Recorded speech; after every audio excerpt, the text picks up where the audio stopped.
Nah itulah Wali Songo mampu menangkap itu. Ternyata Hindu dan Buddha itu minoritas.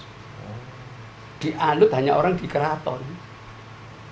Masyarakat di luar keraton itu kapitayan agama ini. Orang hanya mengenal apa? Punden. Nggak mengenal dewa-dewa.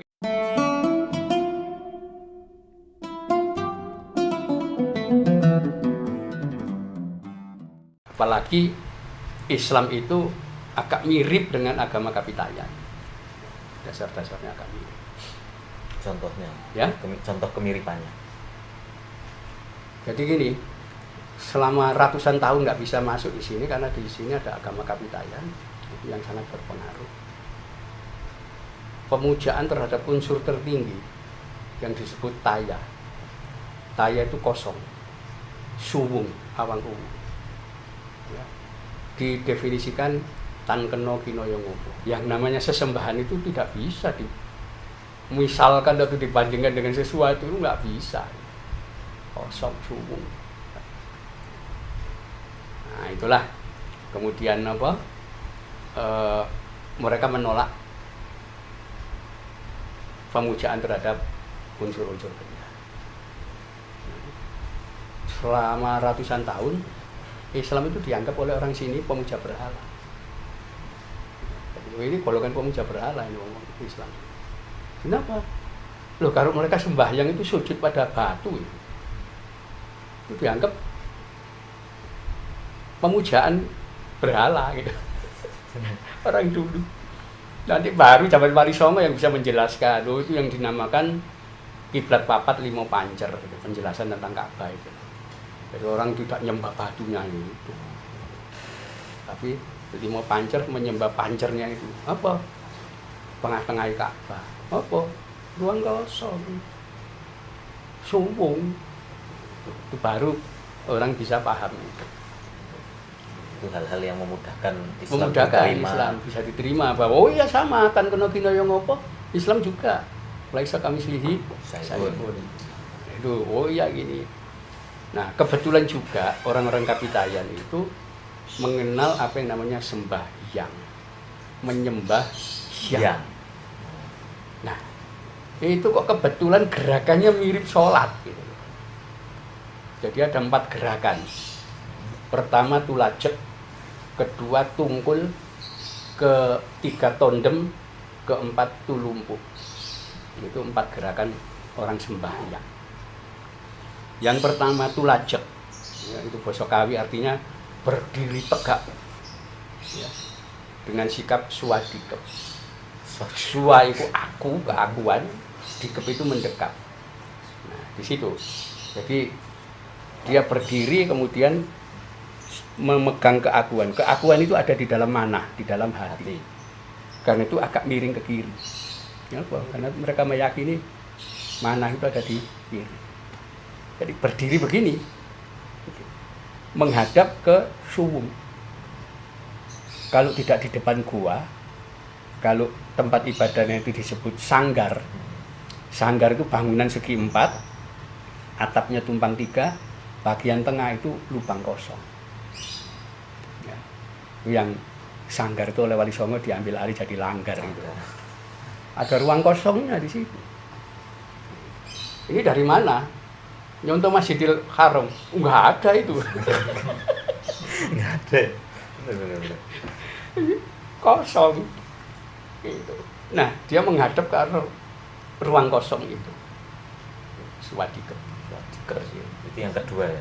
Yang pertama tulajek itu. Tulajek Berdiri dengan posisi swadikep. Nah, gerakan kedua namanya tungkul. Jadi dia memandang tanah sambil bertumpu pada dengkul. Rukuk gerakan itu rukuk persis. Ya, itu. Setelah itu gerakan ketiga, tondem, sujud seperti bayi dalam perut ibunya. Baru gerakan keempat namanya tulumpu, duduk di atas kedua tubuh. Duduk iftiros. Itu namanya sembahyang. Itu dicatat dalam apa itu? Ya. Dicatat. Loh, ya dalam kehidupan sehari-hari sampai sekarang orang Kapitayan kalau sembahyang ya begitu. Baru tahu. Itu contoh. Berarti sebelum Islam datang pun itu Sudah. sudah hampir Sudah. Iya. tinggal kurang klik dikit gitu Iya. ya. Karena itu sampai ada kasta ke-6 itu Meleca, semua orang asing itu adalah golongan Meleca Kilalan. Karena mereka menempatkan posisi rendah. Semua bangsa di sekitar Nusantara itu pemuja berhala semua. Orang Vietnam punya berhalanya sendiri. Nanti orang Kamboja, itu orang Siam, orang Burma, orang Cina semua. Karena itu mereka jadi kasta rendah. Termasuk Islam yang dianggap nyembah batu itu diposisikan rendah. Nah itu, jadi agak mirip gitu. Nah yang kedua, orang-orang Kapitayan itu punya apa? Ibadah namanya Pasabrata, Poso Broto atau Upawasa. Tidak makan mulai pagi sampai malam. Puasa sama berarti puasa. Ya? Di Islam ada puasa apa? Saum. Ya. Tapi di sini sudah ada Upawasa atau Pasabrata, Poso Broto. Tidak makan mulai pagi. Dan dalam keseharian mereka mengenal Poso Dino Pitu, puasa hari 7. Itu artinya bukan puasa 7 hari berturut-turut. Cukup puasa pada hari kedua dan hari kelima. Itu sudah sama dengan puasa 7 hari. Kenapa? 2 ditambah 5 sama dengan 7. Nah, disitulah para Sunan kemudian mengamati. Poso dino pitu hari kedua dan hari kelima. Hari kedua itu Senin, hari kelima itu Kamis. Berarti poso Senin Kamis ya aslinya itu. Udah lama. Jadi banyak tradisi-tradisi itu yang sama. Kemiripan ya. Iya, secara mirip, konsepsi mirip. dan ajaran ritualnya. Nah itulah Wali Songo mampu menangkap itu. Ternyata Hindu dan Buddha itu minoritas. Dianut hanya orang di keraton. Masyarakat di luar keraton itu Kapitayan agama ini. Orang hanya mengenal apa? Punden. Nggak mengenal dewa-dewa gitu. Iya ya, punden. Sampai hari ini masih banyak Masih berbagi banyak. punden. Kemudian siaro kepada orang yang dianggap paling sakti, Punden Kabuyutan apa anu itu sing buka desa ya, itu yang paling sakti punya anu kedikdayaan itu jadikan tempat siaro. Kenapa? Makam orang keramat itu ditempatkan di tempat namanya Tungkup. Itu Kapitayan. Tungkup itu rumah-rumahan. Ini kemudian sampai sekarang kan menjelma jadi makamnya para wali kan. Ya. Para wali itu kecuali Sunan Ampel, semua ada di dalam Tungkup. Di dalam. Ini kelanjutan Kapitayan. Jadi siaro itu mereka nyebut Sidayatra itu ya zaman kuno. Siaro. Jadi Sunan Ampel dan kawan-kawan itu mampu menangkap itu ya. Iya, dan menduduki posisi sebagai guru suci. Itulah mereka Cepat langsung dalam jangka 50 tahun iya. bisa. Lalu mereka itu ada pembagian kok. Kanan kiri, kanan itu baik, kiri itu tidak baik. Karena itu ada aliran Pangiwo, Panengen macam-macam itu. Pangiwo itu pasti sesat. Pasti tidak baik. Gitu. Nah, Pembagian dalam hal apa itu? oh dalam kehidupan sehari-hari pun sama. Jadi begini, misalnya kita dalam kehidupan ada aturan masuk kamar mandi, ya, jamban dan seterusnya. Itu di ajaran Kapitayan untuk masuk tempat-tempat yang tidak baik itu harus masuk kaki kiri dulu, tidak boleh kaki kanan. Tempat tidak baik. Nah, agar kita tidak lupa penggunaan kaki kiri. Tempat seperti kamar mandi, jamban, itu disebut dengan kiwan atau pakiwan. Basa Jawa kuno. Nah, ini apa? Kenapa dinamakan kiwan? Ya, maksudnya sikil kiwa dulu. Sampai ada begitunya ya. Iya. Loh, jadi zaman Majapahit Jangan coba-coba memberikan sesuatu dengan tangan kiri. Oh, bisa dibunuh zaman itu. Karena dianggap penghinaan. Itu yang ditangkap Wali Songo. Itulah yang paling berani pertama kali bikin statement Sunan Bonang. Statement. Orang-orang Kapitayan itu Muslim, tapi durung maca syahadat, durung kita.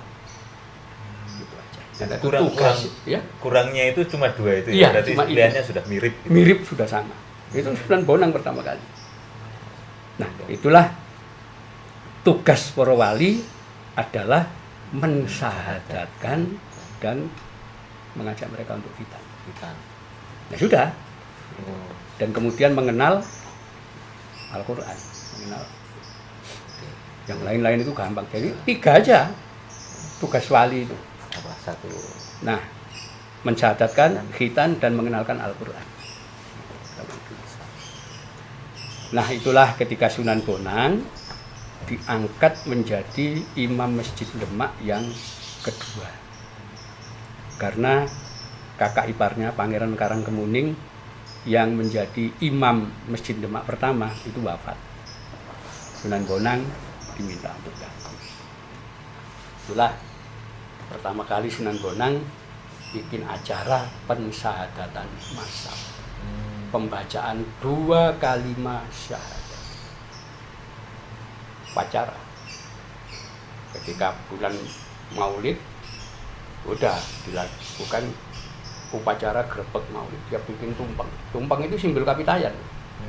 Bukan Hindu. Bikin tumpeng besar, kemudian diarak dari keraton menuju masjid. Nah, masa didatangkan untuk ikut upacara itu.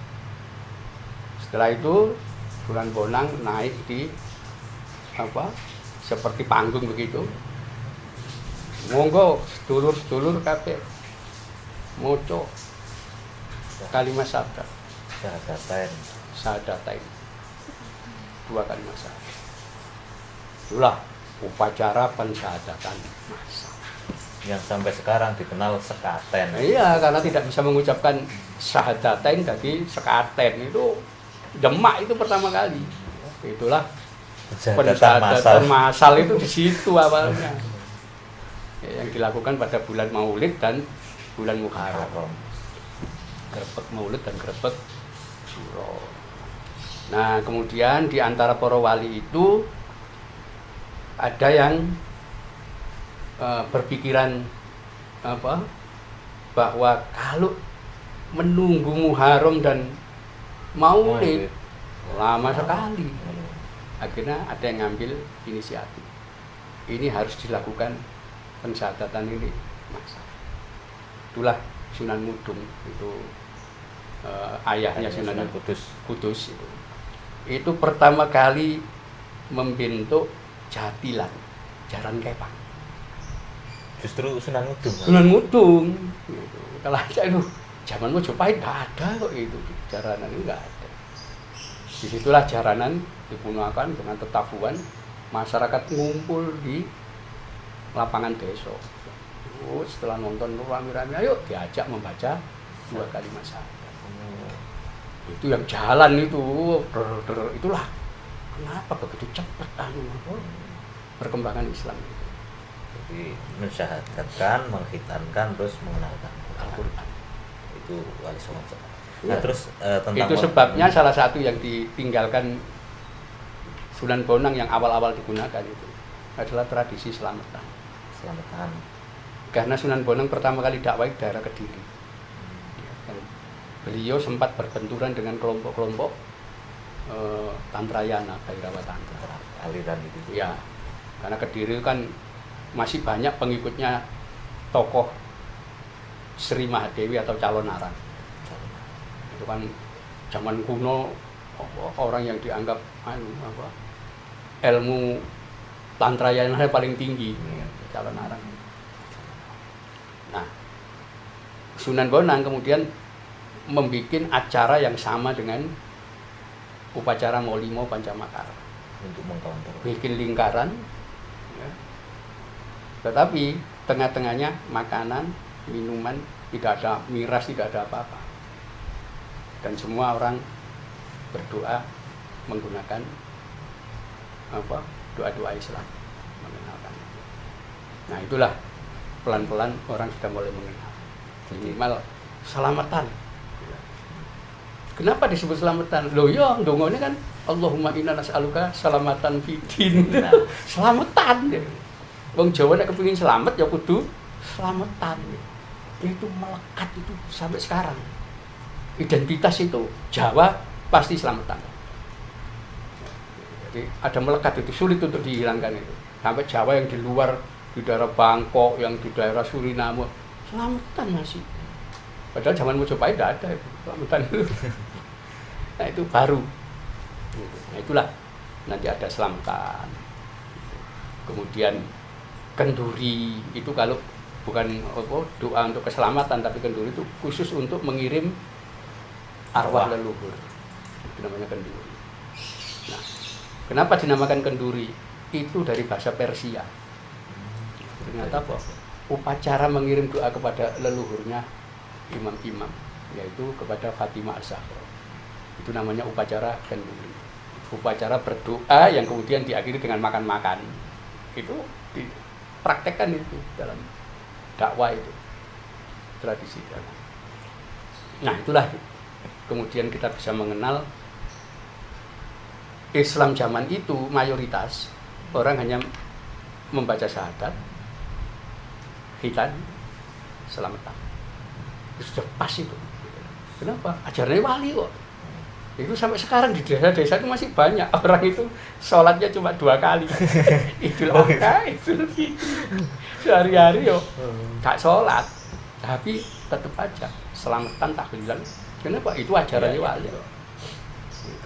Jadi hampir gak ada itu di desa-desa orang gak paham ayat kursi, pasti ya. Bahkan surat Yasin itu anak kecil-kecil banyak yang hafal. Kenapa? Ya karena pengenalan mulai zaman Wali Songo itu. Jadi itu proses-proses itu pewarisan itu. Dan saya kira ini tradisi yang luar biasa. Tak berubah sampai sekarang. Sulit untuk diubah. Misalnya untuk mengubah Jawa dipisahkan dengan selamatan, itu sulit. Jawa dipisahkan dengan muludan, sulit. Tidak bisa. Tahlilan sulit. Kenapa? Sudah melekat jadi satu Pak ya. Jadi saya kira itu ya begitu cepatnya Wali Songo itu karena satu beliau menduduki posisi sebagai susuhunan guru.